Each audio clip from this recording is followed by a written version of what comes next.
Book பண்ணு. என்ன book? தமிழா, இங்கிலீஷா, ஆங்கிலமா? என்ன புக்கு? போடா.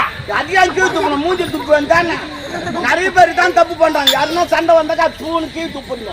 ஏன் கீழ் துப்புறீங்க? அம்மால ஆத்தங்கிட்ட அம்மாள் துப்புங்க. பூமாதேவி என்ன தப்பு பண்ண அவன் மேல துப்புறீங்க? ஏய் துப்புடி பாக்கலாம். நீ துப்புடியா? துப்புடியா? நீ துப்ப. அப்புறம் என் தம்பி இறங்கினா வச்சுக்க. ஆட்சி போடுவான், கதைகளை ஆட்சி போடுவான்.